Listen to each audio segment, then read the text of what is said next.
Welcome into another interview here on Granbury TV. Today, May the 4th, 2012, and I am here with the mayor of Granbury, Texas, Mr. Rickie Pratt. Rickie, glad to have you in. Glad to be here again. I'm telling you what, it's just, every month just seems to get busier and busier and busier because there's always something going on here in Granbury. And I know the city council has been hard at work. You want to give us an update on some of the projects that we've got going on? Sure. One thing I would like to inform people of is the Loop 567 project. This is the east side of the loop. There will actually be a groundbreaking ceremony coming up next week. Cool. TxDOT informed me in a phone call that they are tentatively planning for Friday to have a groundbreaking ceremony.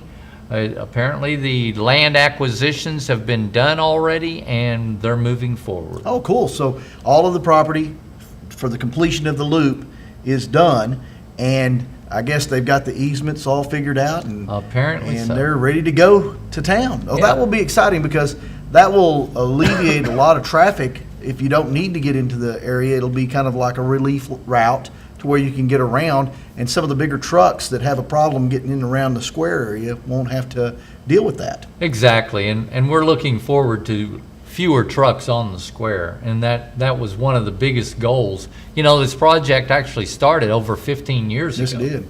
And we're just now seeing it come to fruition. Another project that is going to help us out on Pearl Street is the traffic light at the conference center. Absolutely. You know, I used to not think it was that important.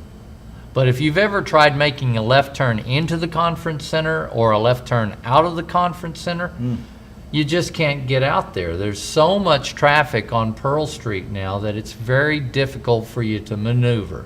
Plus, in addition to that, there will be a pedestrian crossing which will help people who park over in Hewlett Park and are trying to get over to the beach. Right. I was dismayed last summer when I saw a young buck shoot across that street right in front of traffic, and I was so worried for him that he wasn't going to make it across the street. But all he was trying to do was get to the city beach. Now, how soon do you think that this light will be coming in? The light project should be started in June. In June. I'm not sure how many days out it will take, but I do know that the council recently approved the contract agreement for the construction of that light. I'll tell you, that has been a concern, and now that we're getting into those summer months, you know, July and August, where people are going to use the beach and that facility there, crossing over, it's always bothered me as well as you, and I know that. And one thing with the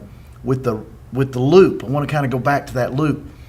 Getting back to the loop, one thing that I thought was extremely exciting that just happened here recently, that we found out that we're not going to be included in the non-attainment area with the EPA, and with these big trucks not sitting at the stoplights or the stop signs there on the square, that's going to help some too, isn't it? Well, that EPA decision, the fact that we are remaining in what's called attainment by the EPA. Right. The issue was non-attainment. When you're in non-attainment, there's a lot of EPA regulations on any kind of matter, particulate matter that's dispensed into the air. So it affects the dry cleaners shops. It affects the gas stations. It affects the painters. Anybody that in any kind of industrial growth would be basically grind to a halt. Expansion of projects in the area for industrial growth would be at a minimal. It would affect us at our airport expansion project as well. So it could have a long range effect if we were to have fallen into non-attainment. Now, will we fall into non-attainment in the near future? That's still yet to be said. But we do know that for the short term, for the time being, EPA has said that we will remain, Hood County will remain in attainment. Right. And that is exciting because being in the attainment, that gives us, I believe, 7 years, and to help clean some of the habits up. And with that, with relief routes and with people just being conscious of particulate matter and what all that includes, should be able to help us prepare for the future as well. And in doing so, the EDC, that's our Local Economic Development Corporation, in conjunction with our local governments, the Hood County and Granbury City, the city of Tollard, the city of Lipan, the city of Crescent, we've all talked about forming a clean air coalition. Absolutely. And we hope to bring in some industry into that so that we can start addressing those issues. Over the short term, we can address them, lay down some sort of resolutions as to how we can reach our goals of keeping us under the attainment issue. So it should work out well. Kudos to all of those people that actually took the time to address the officials and talk about the situation and go out there and help us actually stay in attainment. That was kudos to all of them. Yes, it was a fine job by them all. Exactly. But it was a group effort. Exactly. No one person That's really right. did it all. Nobody can say that they did it on their own. It was a full-hearted group effort. Even the state of Texas assisted us. TCEQ assisted us. Our congressman assisted us. It was a group effort by everybody involved. And I think that is just, that's the way you want to see local government work, is the groups of many coming together on a particular issue and going forward and getting it done for the betterment of everybody. It That's worked just a beautiful very thing. well. Beautiful thing. Very well. Exactly. Now, let's move forward. There's a lot of, like you say, growth coming to Hood County. Let's talk a little bit more about one of my favorite areas, especially because they have that great guacamole.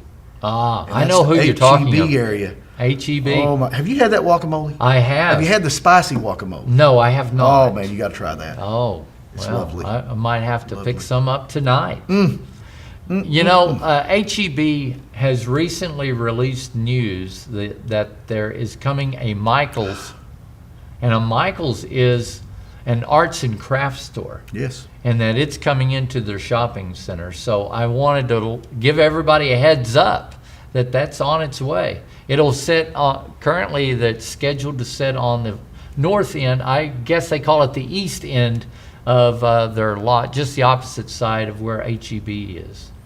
You know, every time I just drive by there, I see something going on. You know, ASB just recently had their ribbon cutting, and They did. they've got a nice facility there. Of course, First National Bank has expanded their bank there, close to that area, and there's just a lot. And there's a auto place right across the street That's on right. that one corner that used to be just a rabbit field out there, and in actually it was a marshland, but they've built it up. They have. And I even heard a nasty rumor that Jalapeno Tree may be coming back and is looking at that area as well. You know, I think that particular corner, opposite of HEB, is prime for any kind of a restaurant because it's at that crossroads area. People coming in from Fort Worth stop at the HEB before they head home out to Acton or Day Cordova or the Pecan Plantation area. They could stop off and grab them a bite to eat, take it home. It'd be good. You know, they have the old Hooks Ford used to be there. That's and true. that pad site is still available, I believe. And so I just see just a lot of positive activity going in and around that area. I'm anticipating in the next 7 years, we're going to see that entire corridor going out to Acton start with some industrial growth as well. I talked to, and it was planned extremely well because I talked to the highway patrol officers yesterday, and they were telling me that they have been amazed that they haven't had really any major problems with wrecks or problems with people getting in and out of that area. So it was really well thought out. Yeah, the city went above and beyond as far as having the right turn lanes, left turn lanes there at that intersection, addressing the traffic issue for the traffic control issue, expanding and widening the highway there, and allowing for that to come forth. It was very forward thinking of our community development department there at the city. It most definitely was. Kudos to you guys. I mean, I can't say enough about how much I love that area and what's going on. It used to be my old hunting grounds, though. Ah. I used to go hunting out there, squirrel hunting. Oh, when I was a well, little kid. I thought maybe it was armadillo. And then later on, I used it for a driving range. We'd hit golf balls out there. I'm sure I they found a see. few. Let's move closer in to something that I'm really have a big passion for, and that's the Opera House. how is construction and things moving along with that? Because I know everybody's antsy. They're ready to get back in that place. Everybody is ready. We've heard from the contractor and construction crew, the Brian Gaffin Group, and they said that everything is timing out just as they had anticipated. The gutting of the interior has started taking place. You wouldn't recognize it if you were to walk through the front doors. In fact, he's even removed the coverings off the windows so you can sort of see some progress going on in there. There are some issues still to be addressed. The Texas Historic Commission, I reported on it last time, has approved the knocking out of the back wall, which will allow for a little T-shape addition to be added onto the back of the theater, which means moving the stage back, which will accommodate more seating, and it will also expand the restroom facilities within the footprint of the original building. So there's a lot of potential for that place. Andrew Barris is coming forward to the City Council at the next City Council. He's received his letter of approval from the IRS that the Granbury Theater Company is officially recognized as a 501c3 nonprofit corporation. That's great. And as such can receive financial contributions from groups, individuals. So that should help him with his progress as he goes along. You know, I've read in the paper 1776 is going to take place inside of our county courthouse up on the second floor during the 4th of July weekend. I'm looking forward to it. I know I'm going to go. That is going to be a spectacular event. I think so. I mean, a live venue such as that, it takes you back into history as to how it was back in those days in an open courtroom environment, to have those people portraying our forefathers in the situation of signing and writing the Declaration of Independence. It's going to be good. It's a great production to bring to Hood County. And it keeps them busy. I know that they do various, Andrew's been very busy around the square keeping, some live entertainment around. And we need that live entertainment. Yeah, you know? most definitely. We need some nightlife here in the city limits and within the square realm, because we do have such an activity in the square. Tourism is still up. Their tourism tax dollars are still showing an indication up above where we were last year. And we're at an all-time high for our hotel occupancy tax. And there's not an outage over at the nuclear plant. So there's only one thing that can reflect that towards, and that's towards people coming to our community. You know, the staycation is a prime factor in people's pocketbooks. And I know my budget says I can't afford to go down to the Gulf Coast. But we're already starting to see people coming to our city beach. Exactly. Putting their toes in the sand. Every time I drive by there, I see people. It's amazing, the warm weather that we're having. Now, I got to caution people about warm weather and water conservation. Don't be fooled. I'm going to sidetrack us for a little bit. Oh, yes. Don't be fooled, because this warm, humid air that we have is not helping us with our water situation. And I've got a funny feeling we're going to wind up in a drought situation. If this is any indication as to what the temperatures are going to be like come the summer months, we're going to have a dry lake again. You know, I tried to forget last summer. It was scary. Because it was scary. The lake levels were all-time lows, and it was just hot, miserably hot, all summer long. So we've got to be at the forefront, like you say. We've got to know right now that we cannot overindulge ourselves, because if we do, we're going to pay for it later on in the back end. So conservation actually starts now. Yeah, conservation of water starts with you. I mean, if you don't start conserving water, the neighbor's not going to, and then that neighbor's not. It's a ripple effect, and it affects all of us.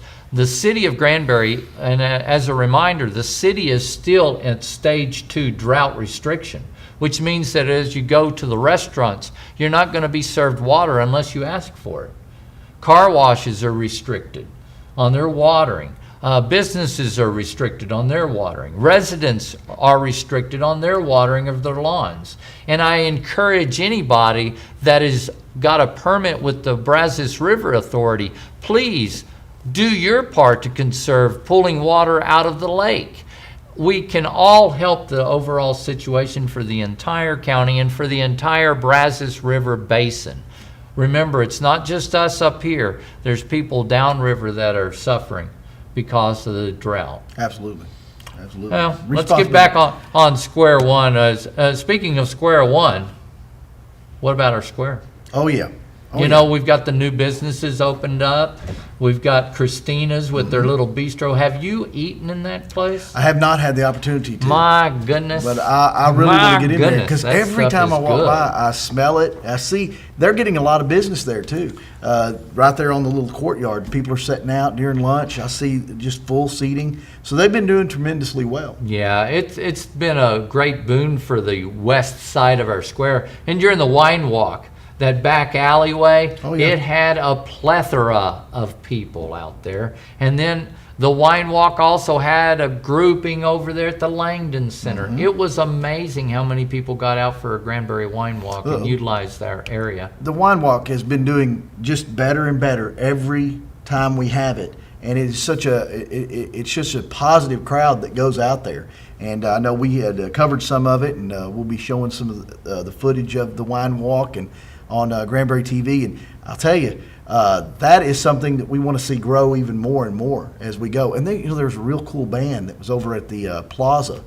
Did you ever get a chance to see those guys? The Cool Cats Combo. Oh, combo. Yeah, Cool Cats Combo. I hear tell, somebody told me that they're going to actually be performing on the square at another facility. Have you heard about that? Yes, actually, that's happening tonight, Friday Tonight? night, 8 p.m. over at the Brazos Smokehouse, which is the old Stringfellows building. But the Brazos Smokehouse across from Red's on the square is going to have some live entertainment. They're kicking off live entertainment, something we've been needing on the square.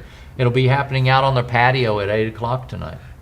That group's so good. Oh, really you- good. I enjoy them tremendously. There you got a guy that sits in the middle that plays a cowbell. I love it. I don't think that's a cowbell. Oh, it wasn't a but cowbell? No, it's a cajon. A cajon. Yes, it's a box. Let's leave my cajones out of this. Yeah. Live entertainment. You talk about live entertainment on the square, and let's talk a little bit about the square. You alluded to it. Sales tax up 13%, and for the year 3.3%. Am I correct? on Yes, these numbers? and we don't even have the numbers in for this month's for this report. month, which again will include the wine walk. It will increase. Yeah, It's going to increase. it's going So, to. two other places are coming in, and from what I understand, they're going to have live entertainment as well. And I'm talking about the 1890 Grill and Lounge, Yes, and then the Paradise Coffee and Bistro. yes, and the coffee and bistro is going in where the old coffee shop was. It'll be right next to the Opera House, and they plan to be open up in sometime, I believe, at the end of May. And I've heard rumor that the 1890 Grill and Lounge was also planning on May opening, but I think something's pushed them off into June now for an opening And date. they have really went way over the limit on remodeling that place and getting it ready. And I think that's what's pushing them out, is because they want to make sure it looks exactly the way they want it to look. And that's the old Hanks on the square. Yes. And I can't remember what they named the upstairs. It was portion called of the it. Loft. The at Loft. That time. I remember back. You remember back in the day when it was Cuckoo's the Cuckoo's Nest. Oh yeah. Oh, I got yes. married there the Lots first of time. fun. Oh, did you really? Really? It was a So, crazy day. am I bringing back bad? Yeah, memories? we shouldn't be talking about that. Well, I know for a fact they'll have a lot of great live entertainment there as well. So all this activity coming to the square, and the fact that we're up in our tax revenue, I don't see that relenting anytime soon. Well, I hope we can keep a strong summer growth. You know, with the Opera House not having any nightlife, it's going to be a little difficult so we need to count on these restaurants and venues that are currently around the square to bring us some nightlife. Absolutely. So I anticipate constant growth. We're going to have music back on the square again at the gazebo, and the city's going to help sponsor some of the bands again like they did last summer. and having some live entertainment taking place on the square. You know, speaking of live entertainment, 125 years ago, the First National Bank opened up on the square. Yes. And they are having a big street dance coming up in June. June 15th to be exact. Exactly. First National Bank celebrates their 125th anniversary on the square. Wow. Big event. I mean, how many communities can say that they've still got a business in operation 125 years later? And you look at the banking system and so many banks that change and everything. And I remember I'm of the age where I can remember when banks were institutions, like the First National Bank, where they stayed and they were part of the community and they were community driven and community oriented, just like First National Bank. Now, I'm not doing a commercial for First National Bank here. It's just a fact. You see a lot in the big cities. They're just they're impersonal. And they're it's just hard to little find that storefronts. personal Exactly. touch that you get from a local bank. Exactly. In fact, you've got all the nationwide branches that have opened up. And the banking industry is totally different than when the First National Bank first opened up. You know that's a fact. Oh, that's a fact. But to be 25 years strong, must be doing something right. They got to be. Must be doing something right. I'm really excited about that. You know, events are always coming to the square. Let's talk just a little bit about Memorial Day weekend, because it's coming up. That's one of my personal favorite holidays. It touches you, Oh, doesn't yeah. it? It sure does. It just really touches And- you. Memorial Day weekend. And there are so many plans for this day by so many different groups. You know, when Granbury Live shut down and the Opera House kind of closed to remodel and do all this, a lot of people were like, oh, doom and gloom. Right. But it's been the creativity and the positivity of the people that have been involved in the activities going on around the square and around the areas that we can applaud those folks today, because we're sitting pretty where we Yes. are at today. Memorial Day weekend, you know, Historic Granbury Merchants Association has taken on the chore of storming out in front of that event. It's a day of tribute on Memorial Day. There's going to be a parade, and there's going to be some ceremony at the stage on the square. And in addition to that, the U.S. Veterans Museum is having a live reenactment and several other things. There's a field of flags that's going to take place out across from Jerry Durant's Toyota dealership in that field. And it's my understanding the U.S. Veterans Museum is behind a lot of that activity. And so they'll simultaneously with what the Historic Granbury Merchants Association is doing here on the square, you'll have those activities, so they should be able to help walk hand in hand to help bring awareness to the fact that this is a weekend that those that sacrificed, gave it all to prove that we are a country built on freedom, and we will fight for that freedom. And you know, I don't want it to get away. You want to, if you are out in the community and you meet somebody that's involved in the Merchants Association or involved in the Veterans Museum, you want to shake their hands and tell them that you appreciate them bringing this activity on Memorial Day weekend, so that we can have that awareness and that we never forget. Exactly. You know, it's not that old of a event for the city of Granbury. I think this is only our third year of doing it. So we encourage you to come out, show your pride, show your patriotism, be a part of our weekend for the Memorial Weekend event. And you know, Tom Green told me they're going to have hot air balloon rides out there in the field across from Jerry Durant Toyota. So you going to get up there? I love hot air balloons. They keep you tethered, though, thank goodness. They don't cut the string, so don't take your rope up there if you get up there and disembark from the tether. I know what you were thinking, David. Oh. Be careful. Darn. Of course, July 4th will be here before you know it, too. Yes. So we go from one big event to another big event.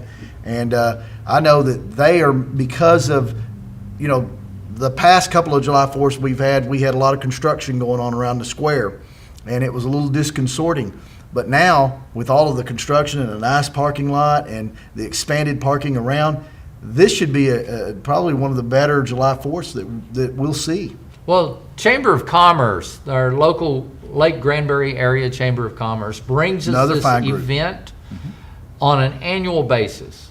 They also bring us fireworks. Now, because July 4th is falling in midweek, it's falling on a Wednesday, they have opted to keep the square alive and vibrant on the weekend prior to July 4th. So at the end of June, going into July, there will be activities on the square. And it's my understanding they've scheduled a fireworks display for the weekend as well as a parade. So we'll have a local hometown parade prior to the 4th of July. But then I heard that on July 4th, there's going to be live entertainment on the square at the courthouse. Something going on. As well as some sort of a patriotic laser light show on the south side of the courthouse. And I've seen other communities do these laser light shows, and they are phenomenal. So that's going to be neat to see. It should be impressive. And everybody needs to be aware that we're still going to have our July 4th weekend, the weekend prior to the July 4th. Yes. So people need to make their plans now to be there. Yeah, you gotta stake out your territory for the parade. We always have such huge crowds for our hometown parades. Memorial weekend, you're gonna want to get out there for Memorial Day bright and early, so you stake out a little bit of lawn and a sidewalk along the way, along the path. And the same thing is going to hold true for the July 4th parade when it takes place on the weekend prior. So something always going on in Granbury. Love it. If you're driving to the Metroplex for your entertainment value or for activities, you're just wasting money. Just stay right here in Hood County. We've got it happening. And enjoy it because something's always going on. We still got the Rio Brazos Yes. Music Hall. They've taken down their tent out back because of the weather. They're expanding their pavilion area to accommodate the people again for the summer and springtime. They've got big shows planned. They still have their inside venue location for those who want to cool down. So I encourage everybody, just because it's outside the city limits, the whole thing about live entertainment and nightlife in the area is it still brings people to Granbury. Oh, it sure does. We have the amenities here in our town within the city limits that support those surrounding areas. Got to encourage everybody to check out the local restaurants and venues that we've got. Now, you mentioned the Rio Brazos. They have the music acts that come in, but Yeah. they're going to have in June. And I got to plug this because I'm thinking that maybe you should participate. Oh. Because they're going to have you've seen those MMA fights where they have the little cage and the guys get in there and they fight one another? You ever seen that? Really? Yeah, they're going to have an MMA event in June, and it's going to feature teams from the various branches of the service. So they're going to have a team from the Marine Corps, team from the Air Force, Navy, the whole branch of the service. They get in there, and of course, the Marines will win. But it's just how it goes. Semper Fi. Oh, really? Yeah. So no plugs though, and, right? and no plugs. And then of course on May 17th they're going to have wrestling. Wrestling is coming. Wrestling's coming to the SWWA. They're in May 17th. Oh, that's Just interesting. right around the corner. They're also starting a farmers market out that way. Yes, on Saturdays. And they're having a biker rally, I believe, on this coming Sunday. Yeah. Or Saturday, actually. It's tomorrow. They're having a biker rally. So what they're trying to do there is, a lot of these venues, like the Rio Brazos in different areas, they've just tried to be just particularly a dance hall, and they didn't appeal to other groups. Now they're trying to bring in other groups and other varying types of entertainment. So check them out. You can go to riobrazoslive.com. You can check out all their activities there. There's something for everybody there as well. There is. And that's the beauty of this community, is we're forward thinking. We don't sit back and wait for things to happen. We move out there and attack it. Oh, absolutely. And I just love this community for its efforts. We have such a support mechanism within our community. If somebody's in need, our community goes out there and they will lend a hand, whether it's by the dollar or by the back. Oh, yeah. They always help each other out. It's fantastic. Exactly. Good times. Always there to lend a helping hand too. We've had there was an unfortunate accident that happened in the area where a young boy lost his leg Oh, I in read an about accident, that, and yes. various groups in our community reaching out, helping that family, supporting that family, loving that family, and that's what hometown Granbury is all about to me. And I thought that was unique. Before I let you get out of here, I had it written down. I wanted to talk about this because it's so big to the growth and the vibrancy of this community, and that's the airport expansion.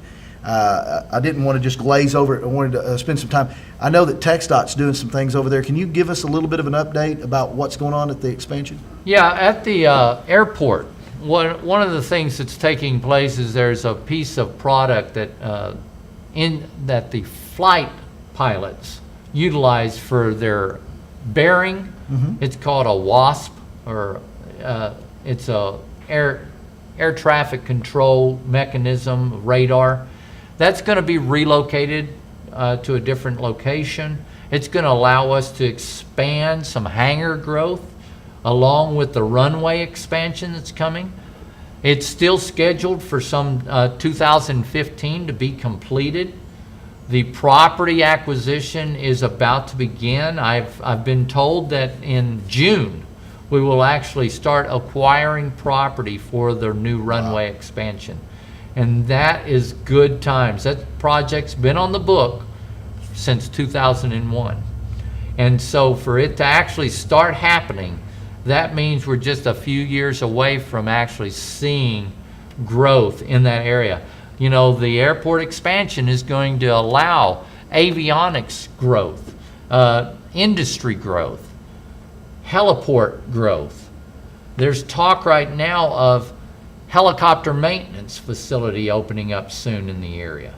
So I love the fact that we are concentrating growth in an industrial manner that brings higher paying jobs to our local community. Absolutely. Because you need them. If you're going to support the restaurants, the local venues, the grocery stores, which we have, you've got to have that pocketbook. And you've got to provide our local people with good paying jobs. Absolutely. And this will also bring more jobs. When it's completion, it'll bring a lot more jobs to Hood County. Yeah, economic development needs to happen on a local level for it to really show up and make you feel good about your community. Yeah, I read somewhere there was a price tag on this thing around $12 million. Is that right? Very close to that. I think it's $12.1 million. And only $4 million of it is actual taxpayer money. Local taxpayer taxpayer. dollars. Yeah, the rest of it is actually being funneled through TxDOT Aviation from the federal government. And it's good to get those numbers out there because a lot of people, they get nervous on big projects and they go, oh, this means I'm going to pay more, and that's not true. Well, this $4 million has been actually allocated towards the project and towards other city projects and was redirected in 2007 to be earmarked for the airport expansion. And we had to put that money out there in front of TxDOT first before they would bring to the table the rest of the dollars. They want to know that the city, that the community is involved, and they are in the game. Yeah, I mean, it's just You've got like to have your kitty. Yeah, you just have like to feed the kitty. Just like anything else, they want to know that you're committed, and once you're in, then they don't mind coming forward and doing their part. And we'll be seeing dollars coming back to the city as things happen in the area. The city and the county have talked about helping to grade some of the property to get it down to grade so that when they do come in to level the area and actually pour the runway, the construction crew doesn't have as much work, so it should be cheaper on the back side of it. And wherever we can save dollars, we're going to. And we've got land acquisition coming up. And as I said, airport expansion as far as new hangar space is in the works. So lots of good things happening around the area. I'm just going to love it when it's finally in there. It's just going to be state of the art and some of the best that you. One thing I do want to mention: there's a new airport manager that's been recently hired as well to supplement the fact that we are doing the growth expansion. And on a local note, we got elections coming up. Yes, we do. Local elections. You know, voter apathy is one of the things I found out about when I ran.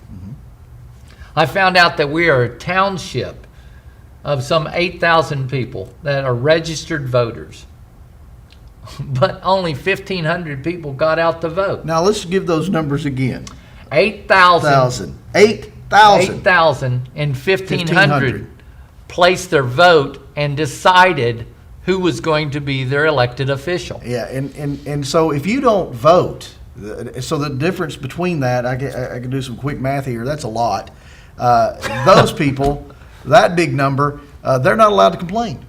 Because if you don't vote, if you don't get out and vote and be a part of it, then as far as I'm concerned, you lose your voice. So use your voice and get out there and vote. I know sometimes you may have to rearrange your schedule, but it is so easy. They make it so easy for you to vote. You can be in and out during early voting in less than 10 minutes. Exactly.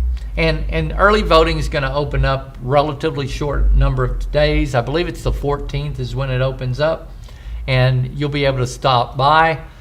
And you got to remember that a local government election is more personal than a national government election, because at a national basis, you know, you don't actually decide the president. There's an electoral college that puts that vote in for the president. That's right. And the same with any of the Senate seats or the House of Representative seats. You're winding up with a lesser voice. If you can get into a local government and place a vote, you are actually getting a voice locally as to determining what happens in our community, your community, and you are a part of it. As an 18-year-old, I looked forward to the day that I could vote. But over a period of time, we all seem to get hung up in that situation of making the almighty dollar. Mm-hmm.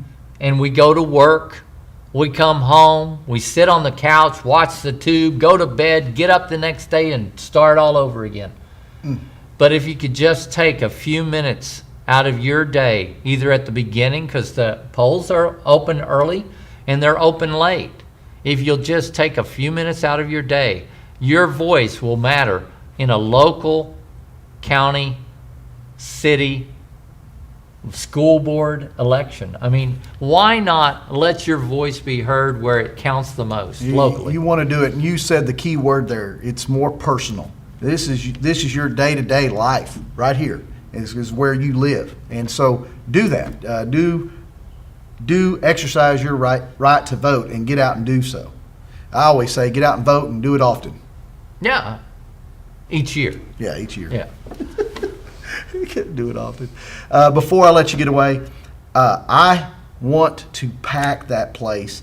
We have our city council meetings. Give them the dates that we're doing the city council meetings, and tell them if you want to bring an issue up in front of city council, they have a form in which you can do that. Just let the people know there so that they can't say they didn't hear it. Right. Well, city council happens on the first and the third Tuesday of each month at 6 o'clock at our city hall upstairs. We even have an elevator. If you want to take the slow ride up the elevator, please do so. Join us for our city council. Listen to the issues. Get out there. Be a part of our local community. If you have something you'd like to talk to the council about, if there's a street, if you want to applaud the city for something that you've seen the city crews do, by all means, attend the first council meeting of the month. That's on the first Tuesday, 6 o'clock.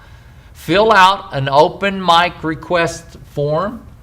It's easy to fill out. We'll call your name. You've got 3 minutes to speak to council. Council won't even interrupt you. Unless I can't hear you over the mic, then I interrupt you, because we want to hear what you have to say. And we want you to have a voice. Whether you live in the city limits, in the local community, please exercise your voice before city council. First Tuesdays, 6 o'clock. At the top of the meeting, we actually go into open mic session. Sure do. Right off We the bat. allocate a good 30 minutes towards that. And here lately, we haven't been hearing much from the citizens. And it puzzles me too, because you go on some social media sites and other sites, and you'll see people making comments and, you know, your pros and your cons and stuff like that. But you don't see them at council meeting, and it always baffles me. I'm like, this is where you want to speak. This is where you want to get things off your chest or compliments out, and you want to do that. And I've seen in the past where somebody will come and partake of the open mic session, and they'll talk about an issue that's pertinent to them, and then I'll see at the end of council a council member walk up to that individual and start talking about the issue. Say, hey, I didn't hear it from this perspective, or, you know, tell me what your angst is, or, you know, what you want to see done. And then that's how you get things done. You really do. And you can get it placed onto a future council You sure agenda where it can actually be openly discussed and talked about. That's the whole purpose for the open mic section, is to allow you a voice in your local government. And it just feeds right off of that local government. That's your community, your voice. It all counts. We live in a great society, don't we? It's awesome. Yeah, no other place to live for me. No. The United States says it all. Absolutely. We are united. We serve as one. And, you know, that was something, a concept that it took our forefathers quite a bit of bickering to come to a resolution to form what we have as a local government, where everybody has a voice. It's not just a dictator that's demanding that it be done a certain way. Absolutely, absolutely. So I want to see a big crowd out at the city council meetings. And Mayor, do you have anything else for us today? Oh, see the Cool Cats combo? Oh, they're pretty good. They're playing tonight. They got a guy that's, you said it's not a cowbell, it's a cajon. Yes. Yeah. Come out and see us. We're kicking off some live entertainment on the square tonight. Brazos They're good. Smokehouse. They are good too. I'm telling you, that bass player, stand-up bass. Oh, yeah. Oh, he gets down with it. Well, thanks, David. Thank I you. appreciate I the appreciate time. you. Y'all want to come out to the square, be a part of all the activities going on, and always join us right here for all our interviews on Granbury TV.